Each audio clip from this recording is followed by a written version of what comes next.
अभी तक हम लोगों ने इलेक्ट्रिसिटी के सारे एक्सपेक्ट को क्लियर कर लिया है, लेकिन आज हम लोग उस एक्सपेक्ट पे बात करेंगे जिसे हम लोग अपने डेली लाइफ में यूज करते हैं। अपने घरों में आने वाली जो इलेक्ट्रिसिटी होती है, आज हम लोग इसके बारे में बात करने वाले हैं। So hello everyone, my self अंश, और आप देख रहे हैं क्लास 10th के फिजिक्स का थर्ड चैप्टर जो कि है इलेक्ट्रिसिटी। और इसी चैप्टर में आज का जो टॉपिक है वो है डोमेस्टिक इलेक्ट्रिक सर्किट।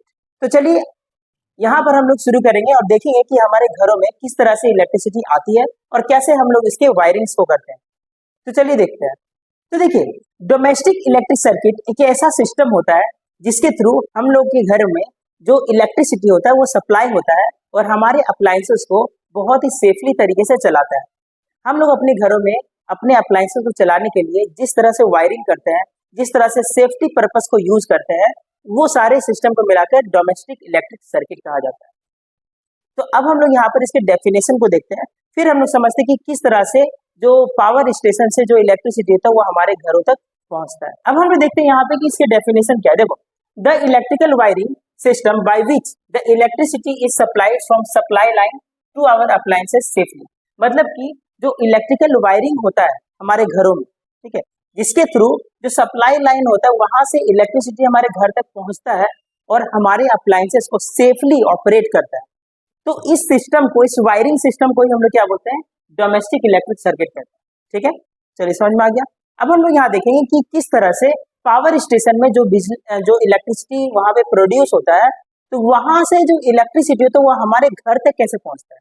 चलिए, और हमारे अप्लायंसेस को कैसे ग्रो करता है। देखिए, सबसे फर्स्ट में आता है आपका पावर स्टेशन। देखो, सबसे पहले जो इलेक्ट्रिसिटी प्रोड्यूस होता है वो कहाँ पे स्टोर होता है, वो आपके पावर स्टेशन में स्टोर होता है। ठीक है, फिर पावर स्टेशन से ट्रांसमिशन लाइन के थ्रू, ट्रांसमिशन लाइन क्या होता है, जो बहुत बड़े बड़े जो टावर्स आपको नजर आते हैं जहां से इलेक्ट्रिसिटी एक जगह से दूसरी जगह जाता है, ठीक है, तो वहां से इलेक्ट्रिसिटी जो होता है पावर स्टेशन से ट्रांसमिशन लाइन के थ्रू वो कहाँ जाता है, ट्रांसफार्मर तक आता है। हमारे घर के आसपास में जो ट्रांसफार्मर होता है वहां तक आता है। ठीक है, तो ये ट्रांसमिशन लाइन हो गया। ट्रांसमिशन लाइन से वो कहाँ आता है, फिर डिस्ट्रीब्यूशन ट्रांसफार्मर तक आता है। अब देखो, ट्रांसफार्मर का काम क्या होता है। ट्रांसफार्मर जो होता है हमारे घरों के आसपास में जो लगा रहता है, जिसके थ्रू बहुत सारे घर के कनेक्शंस जो होते हैं वहां पर किए हुए रहते हैं। तो ट्रांसफार्मर का काम ये होता है कि जो भी वोल्टेज वहां पे मिल रहा है उनको, जो भी वोल्टेज वहां पे उनको सप्लाई किया जा रहा है, उसको उस वोल्टेज पे लेकर आना, उतने लिमिटिंग वोल्टेज पे लेके आना जो कि हमारे घरों में पहुंचाया जा सके। ठीक है, क्योंकि इलेक्ट्रिसिटी जो वहां से निकाला जाता है, पावर स्टेशन से भेजा जाता है, अगर वो 220 वोल्ट का ही वोल्टेज वहां से सप्लाई करेगा तो रास्ते में ही बहुत सारे एनर्जी का लॉस हो जाएगा। तो वहां पर क्या किया जाता है कि एनर्जी को, वोल्टेज को ज्यादा अमाउंट में सप्लाई किया जाता है। ठीक है, वोल्टेज होता है ज्यादा करके सप्लाई किया जाता है, लेकिन ट्रांसफार्मर तक जैसे वो आता है तो हमारा ट्रांसफार्मर क्या करता है, उसके वोल्टेज को कम करता है और 220 वोल्ट तक हम फिर वहां से वो आगे की तरफ भेज देता है। ठीक है, ये काम किसका होता है, ट्रांसफार्मर का होता है। चलिए, अब देखिए, ट्रांसफार्मर से जो अगला स्टेप है वो कहाँ पे आ गया, सर्विस लाइन।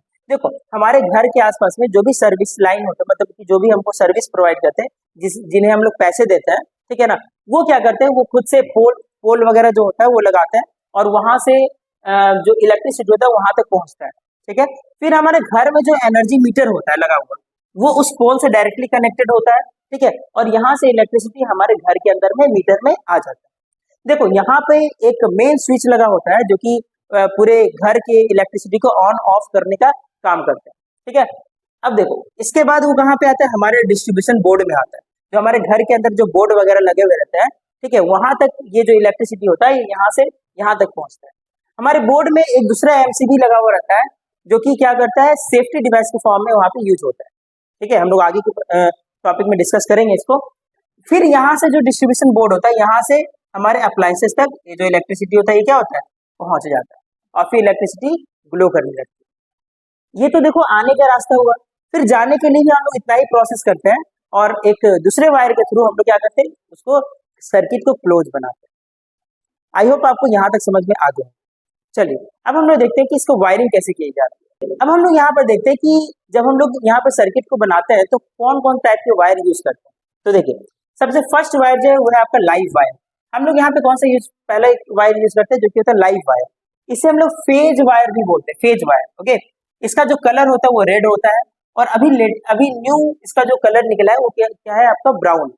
मतलब कि अभी के टाइम पे हम लोग ब्राउन कलर का जो वायर यूज करते हैं वो एक्चुअली में क्या होता है, वो लाइव वायर होता है। अब देखो लाइव वायर का क्या क्या फीचर होता है। देखो लाइव वायर का जो वोल्टेज होता है ये कितना होता है, 220 से लेकर 240 वोल्ट तक का वोल्टेज इसमें होता है। मतलब कि इतना वोल्टेज वहां से आता है, ट्रांसफार्मर से इतना वोल्टेज हमारे घरों तक पहुंचता है। क्लियर। अब देखिए इसका और क्या काम होता है। देखो supply current from source to appliances. देखो सोर्स से मतलब कि ट्रांसफार्मर से जो करंट हमारे घर तक पहुंचाने वाला जो वायर होता है वही होता है आपका लाइव वायर। ओके, मतलब इसका काम क्या है कि सोर्स से जो भी करंट है, जो एनर्जी है वो हमारे घर तक पहुंचाना, ठीक है, और हम हमारे अप्लायंसेस में सप्लाई करना। ले जाने का काम किसी और का होगा, लेकिन लाने का काम किसका होता है, लाइव वायर का। ओके, देखिए अब दूसरा वायर आता है आपका न्यूट्रल वायर। देखो न्यूट्रल वायर जो होता है ये ब्लैक कलर होता है और लेटेस्ट में अभी हम लोग ब्लू कलर का भी यूज करते हैं इसे, ठीक है। देखो इसका पोटेंशियल जो होता है ये होता है 0 वोल्ट का। मतलब कि जैसे मान लो वहां से लाइव वायर एनर्जी लेके आया, यहाँ पर सारे अप्लायंसेस उसको यूज कर लिए, यूज करने के बाद उसका पोटेंशियल क्या हो गया, ड्रॉप हो गया, और ड्रॉप होकर कितना हो गया, 0 हो गया। तो जब वो न्यूट्रल वायर के थ्रू वहां अपने पास मतलब कि सप्लायर तक पहुंचेगा, जब वापस जाएगा करंट, तो कितने एनर्जी के साथ जाएगा, 0 वोल्ट के साथ जाएगा, ठीक है ना। इसलिए इसका वोल्ट क्या होता है, 0 होता है, इसलिए इसको हम लोग न्यूट्रल बोलते हैं, ठीक है ना। इसका काम क्या होता है, देखो ये करंट को सप्लायर के पास वापस लेकर जाता है और पाथ को कंप्लीट बनाता है, क्योंकि जब तक पाथ कंप्लीट नहीं होगा तब तक इलेक्ट्रिसिटी आएगा ही नहीं यहाँ पे, ठीक है ना। तो उसको आने के लिए पाथ को कंप्लीट होना पड़ेगा। तो पाथ को कंप्लीट कौन बनाता है, न्यूट्रल वायर बनाता है, ठीक है। लेकिन जो करंट आ रहा है, जो एनर्जी वाला करंट आ रहा है, वो किसके थ्रू आ रहा है, वो आपके लाइव वायर के थ्रू आ रहा है। ये बात आपको याद रखनी है, ठीक है। चलिए अब लास्ट जो वायर आता है वो है आपका अर्थ वायर। देखो हम लोग घरों में जब भी वायरिंग करते हैं तो एक अर्थ वायर भी उसमें यूज करते हैं। अर्थ वायर क्या करते हैं, हम लोग अपने घर के नीचे में वहां पर हम लोग किसी अर्थ के साथ में उसको कनेक्ट कर देते हैं। अर्थ के साथ में कनेक्ट करने के साथ के कारण से होता क्या है कि कभी भी किसी बोर्ड में या फिर किसी भी अप्लायंसेस में इलेक्ट्रिसिटी अगर लीक होने लगता है, किसी कारण से अगर इलेक्ट्रिसिटी बाहर लीक होने लगता है, तो अगर मान लो अर्थ वायर नहीं रहेगा, तो जैसे मैं उसे उस बोर्ड को टच करूंगा या उस अप्लायंस को टच करूंगा तो मुझे इलेक्ट्रिक शॉक लग जाएगा। तो इसे प्रिवेंट करने के लिए अर्थ वायर का कनेक्शन कर दिया जाता है, जो कि कहाँ पे किया जाता है, नीचे ग्राउंड में, अर्थ में कर दिया जाता है। इससे क्या होता है कि जो भी करंट वहां पर लीक कर रहा है वो सारा करंट उस अर्थ वायर के थ्रू कहाँ चला जाएगा, अर्थ में चला जाएगा, और अर्थ उसको एब्जॉर्ब कर लेगा, और फिर बाहर में जो बोर्ड है या फिर जो अप्लायंसेस है उसमें करंट बाहर में नहीं लगेगा। तो यही काम क्या होता है अर्थ वायर का। आपने अपने घर में बहुत बार देखा होगा कि जो प्लग होता है वो 3 पिन वाला इस तरह से प्लग होता है।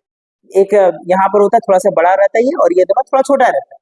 और कुछ अप्लायंसेस जो कि हैवी पावर के जो अप्लायंसेस होते हैं, जैसे कि आयरन हो गया, जैसे फ्रिज हो गया, जैसे हीटर हो गया, एसी हो गया, इन सभी अप्लायंसेस में आपने देखा होगा कि जो प्लग यूज किया जाता है वो 3 पिन वाला प्लग यूज किया जाता है। तो 3 पिन में ये तो पता है कि एक ये 2 पिन जो किस किस चीज के लिए, एक तो लाइव वायर और एक न्यूट्रल वायर के लिए है ना। लेकिन ये जो थर्ड पिन होता है ये किसके लिए होता है, एक्चुअली में ये जो पिन होता है ये अर्थ वायर के लिए होता है। आपने ये भी देखा होगा कि तीनों पिन में से जो ये अर्थ वाला जो पिन होता है ये थोड़ा लंबा रहता है, ठीक है, क्योंकि जब भी मैं इलेक्ट्रिक सॉकेट में जैसे ही उस प्लग को इंसर्ट करूंगा, जैसे प्लग इंसर्ट होगा उसमें, तो सबसे पहले कौन टच में आएगा, सबसे पहले अर्थ वायर का जो कनेक्शन है वो स्टेब्लिश हो जाएगा वहां पर, क्योंकि उसका पिन क्या था, थोड़ा सा लंबा था, इस कारण से। और जैसे ही अर्थ वायर का कनेक्शन वहां पे स्टेब्लिश हो जाएगा, तो जो भी लीकेज वाला करंट होगा वो कहाँ चला जाएगा, नीचे चला जाएगा अर्थ। और उसके बाद फिर हम लोग वहां पे क्या करते हैं, उसको प्लग को पूरी तरह से लगाते हैं। तो इससे क्या होता है, इलेक्ट्रिक शॉक वगैरह नहीं लगता है, हमारा अप्लायंसेज जो होता है ये सेफ रहता है, ठीक है। चलिए यही था काम इसका अर्थ वायर का। तो देखो क्या क्या है, इसका कलर जो होता है क्या होता है, ग्रीन कलर होता है, ठीक है ना। अब इसको हम लोग क्यों यूज करते हैं, सेफ्टी पर्पज के लिए यूज करते हैं, क्योंकि नहीं रहेगा तो इलेक्ट्रिक शॉक लग सकता है हम लोगों को, है ना।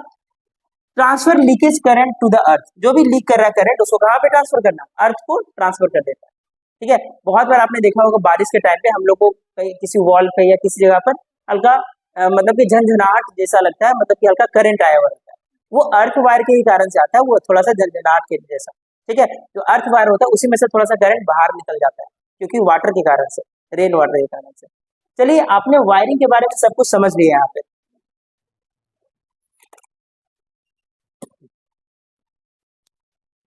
वायरिंग के बारे में आप लोग समझ लिया यहाँ पे। अब हम लोग देखते हैं कि जब हम लोग कनेक्ट करते हैं यहाँ पर, तो किस तरह के कॉम्बिनेशन में इसे कनेक्ट किया जाता है, जो हम लोग अपने घरों में अप्लायंसेस को यूज करते हैं। तो चलिए देखते हैं। हमारे घरों में जो कॉम्बिनेशन यूज किया जाता है इलेक्ट्रिकल अप्लायंसेस को लगाने का, वो पैरेलल कॉम्बिनेशन यूज किया जाता है। अब इसके क्या रीजन होते हैं वो हम लोग समझते हैं। आपने पढ़ा था कि पैरेलल कॉम्बिनेशन में जो वोल्टेज होता है ये क्या होता है, सेम होता है। तो इस कारण से क्या होता है कि जब हम लोग उसको पैरेलल कॉम्बिनेशन में हर एक अप्लायंसेस को कनेक्ट करते हैं, तो हर एक अप्लायंसेस को पूरा पूरा वोल्टेज मिलता है, मतलब 220 वोल्ट का वोल्टेज उनको मिलता है। इस कारण से वो जितना जितना करंट को खींच सकते हैं उतना करंट को वहां से खींच पाते हैं और अच्छे से ग्लो कर पाते हैं। तो ये तो पहला काम इसका रीजन हो गया। दूसरा रीजन क्या होता है कि जब हम लोग उसको पैरेलल में कनेक्ट करते हैं तो हर एक अप्लायंसेस के लिए अलग अलग हम लोग स्विच वहां पे कनेक्ट कर सकते हैं और हर अप्लायंसेस अलग अलग स्विच से कंट्रोल हो सकता है। ठीक है। थर्ड रीजन क्या होता है कि अगर मान लो कि हम लोग पैरेलल में इसको कनेक्ट करते हैं तो एक अप्लायंस अगर खराब हो भी गया तो इसके कारण से दूसरे अप्लायंसेस को कोई भी इफेक्ट नहीं होता है। ठीक है। तो चलिए मैंने इन्हीं तीनों चीजों को यहाँ पर लिख लिया है। देखिए सबसे फर्स्ट क्या है कि सेम वोल्टेज, दूसरा क्या है सेपरेट कंट्रोल, और थर्ड क्या है one does not affect other. ठीक है। एक जो होगा तो किसी दूसरे को अफेक्ट नहीं करेगा पैरेलल कॉम्बिनेशन। तो इसी कारण से हम लोग यहाँ पे हाउस होल्ड वायरिंग में पैरेलल कॉम्बिनेशन यूज करते हैं। क्लियर। चलिए अब हम लोग यहाँ पे देखते हैं कि हमारे घरों में जो करंट प्रोवाइड होता है ये कितने टाइप का करंट प्रोवाइड होता है। अब हम लोग यहाँ पर देखते हैं कि हमारे घरों में जो सर्किट बनाए जाते हैं वो कितने टाइप के सर्किट बनाए जाते हैं। हमारे घरों में देखो कुछ ऐसे अप्लायंसेस होते हैं जैसे कि जिनका पावर बहुत कम होता है, जैसे कि हो गया इलेक्ट्रिक बल्ब हो गया, जैसे फैन हो गया, टीवी हो गया, ये सब का पावर जो होता है बहुत ही कम होता है। ठीक है। तो कम पावर के अप्लायंसेस को चलाने के लिए ज्यादा इलेक्ट्रिसिटी तो नहीं चाहिए, ज्यादा करंट नहीं चाहिए उसके लिए, है ना। लेकिन जो हाई पावर के जो डिवाइसेस होते हैं जैसे कि हीटर हो गया, रेफ्रिजरेटर हो गया, एसी हो गया, गीजर हो गया, ये सभी अप्लायंसेस को चलाने के लिए ज्यादा करंट का जरूरत होता है। तो ज्यादा करंट को फ्लो करवाने के लिए हम लोग अलग सर्किट बनाते हैं और कम करंट को फ्लो करवाने के लिए हम लोग अलग सर्किट बनाते हैं। तो चलिए इन सर्किट्स का नाम लिखते हैं। अब हम लोग देखते हैं यहाँ पे कि कितने टाइप के सर्किट यूज होते हैं। तो देखो यहाँ पे दो टाइप के सर्किट यूज होते हैं, एक होता है आपका लाइटिंग सर्किट, एक होता है आपका power circuit. Lighting circuit, power circuit. ठीक है। देखो लाइटिंग सर्किट कब यूज होता है, जब हम लोग लो पावर अप्लायंसेस के लिए लाइटिंग सर्किट यूज करते हैं। लो पावर जिसका पावर कम होता है, जैसे कि क्या हो गया आपका बल्ब हो गया, फैन हो गया, एलईडी बल्ब हो गया, ये सब के लिए। ठीक है ना। इसमें जो करंट सप्लाई होता है वो कितना होता है, 5 से लेकर 6 एम्पियर तक का करंट सप्लाई होता है। तो जो एमसीबी यूज किया जाता है ना इसमें, वो 6 एम्पियर तक का लिमिट होता है उसका। अगर 6 एम्पियर से ज्यादा करंट अगर आएगा तो एमसीबी क्या होगा, डाउन हो जाएगा, ट्रिगर कर जाएगा। ठीक है। और वहां पर ब्रेक कर जाएगा। ठीक है ना। तो ये एमसीबी यहाँ पर वैसे ही यूज किया जाता है। उसके बाद जो सॉकेट भी यहाँ पे यूज किया जाता है वो भी 5 एम्पियर के ही बेसिस पे किया जाता है। मतलब कि अगर उससे ज्यादा करंट अगर उसमें आएगा तो सॉकेट भी क्या होगा, खराब हो जाएगा। ठीक है ना। तो इस हिसाब से यहाँ पर बनाए जाते हैं इसको। ओके। अब देखिए इसमें वायर जो होता है वो बहुत ही थिन वायर यूज किया जाता है, लगभग 1 mm का यूज किया जाता है, 1 mm स्क्वायर का। ठीक है ना। वायर यूज किया है 1 या 1.5 mm स्क्वायर का यूज किया जाता है यहाँ पे। उसका देखो ये सारे एग्जाम्पल्स है, ये सब अप्लायंसेस में यूज होते हैं। अब हम लोग देखते हैं यहाँ पे पावर सर्किट। पावर सर्किट जो होता है ये हाई पावर अप्लायंसेस के लिए यूज होता है, जैसे कि रेफ्रिजरेटर हो गया, गीजर हो गया, मोटर हो गया। ठीक है ना। एसी हो गया, ये सारे वॉशिंग मशीन हो गया, ये सब के लिए यूज किया जाता है। ओके। अब देखो इसमें जो करंट का सप्लाई होता है वो कितना होता है, 15 एम्पियर से 16 एम्पियर तक का होता है। देखो 15 और 16 एम्पियर ज्यादा करंट वो उसमें से खींचते हैं ताकि वो पूरी तरह से अच्छे से वर्क कर पाए। ठीक है। इनको वर्क करने के लिए ज्यादा करंट चाहिए होता है तभी वो वर्क कर पाएंगे। ओके। अब देखो इसका वायर जो था बहुत ही थिक होता है। वायर क्या होता है, थिक वायर यहाँ पे यूज किया जाता है। ये लगभग आपका 2 mm से लेकर 4 mm तक का किया जाता है। 2 mm से 4 mm स्क्वायर तक का जो वायर का थिकनेस है वो यूज किया जाता है यहाँ पे। ठीक है। अब देखो ये जो पावर सर्किट होता है यहाँ पर जब जब हम लोग मान लो कि अगर ऐसा हुआ कि इस तरह ये सारे अप्लायंसेस को अगर मैंने इस वाले सर्किट में लगा दिया, लाइटिंग सर्किट में अगर मैंने लगा दिया, जैसे मान लो कि मैंने यहाँ पे वॉशिंग मशीन को इधर इस वाले सर्किट में लगा दिया, एसी को इस वाले सर्किट में लगा दिया, तो इससे क्या होगा कि जैसे ही करंट ये इसको मैंने यहाँ पे लगाऊंगा तो करंट ये बहुत ही ज्यादा वहां से ड्रॉ करना स्टार्ट कर देगा। वो 5 एम्पियर से ज्यादा करंट ड्रॉ करेगा। जैसे ही 5 एम्पियर से ज्यादा करंट होगा तो एमसीबी अपने आप क्या होगा, ट्रिगर हो जाएगा और वो चलेगा ही। मतलब कि यहाँ पे ओवरलोडिंग हो जाएगा। ठीक है ना। तो ओवरलोडिंग से बचाने के लिए हम लोग क्या करते हैं, उसके लिए सेपरेट वहां पे बना देते हैं, एक सर्किट बनाते हैं ताकि हम इन सभी अप्लायंसेस को यूज कर पाए। अगर मान लो कि हम यहाँ पर इस वाले जो अप्लायंसेस होता है अगर उसको यहाँ लगा देंगे तो क्या होगा कि जब यहाँ पर वॉशिंग मशीन करंट खींचेगा तो बहुत सारा करंट वहां पे आएगा। इसके कारण से क्या होगा, ये अप्लायंसेस फ्यूज हो सकते हैं। तो इन वाले अप्लायंसेस को यहाँ पर हम लोग नहीं लगा सकते। ठीक है। थिक वायर इसलिए यूज किया जाता है ताकि वो बहुत ही कम हीट हो और हीट के कारण से वो खराब हो, ठीक है, और करंट बहुत ही आराम से उसमें से फ्लो कर पाए, क्योंकि वायर जितना ज्यादा थिक रहेगा उतना ही ज्यादा क्या होगा, करंट का सप्लाई ज्यादा होगा। आपने पढ़ा था इस चीज को, रेजिस्टेंस उसका उतना कम होगा, ठीक है ना। तो यही चीज था आपके डोमेस्टिक इलेक्ट्रिक सर्किट में। हम लोगों ने सारी चीज को कवर किया यहाँ पे। ये देखा कि हमारे घरों में किस तरह से वायरिंग की जाती है और अलग अलग चीजों को कैसे यूज किया जाता है। तो इस वीडियो में इतना ही था, और अब हमारा चैप्टर जो है ये पूरी तरह से कंप्लीट हो चुका है, इलेक्ट्रिसिटी चैप्टर। आपने प्रीवियस वीडियोज अगर नहीं देखा तो मैं रिक्वेस्ट करूंगा आप उसे जाकर एक बार देख लें, आपको बहुत ही इंटरेस्टिंग लगेगा। सो इस वीडियो में इतना ही था, मिलते हैं हम लोग नेक्स्ट टॉपिक और नेक्स्ट चैप्टर के साथ में, तब तक के लिए थैंक यू।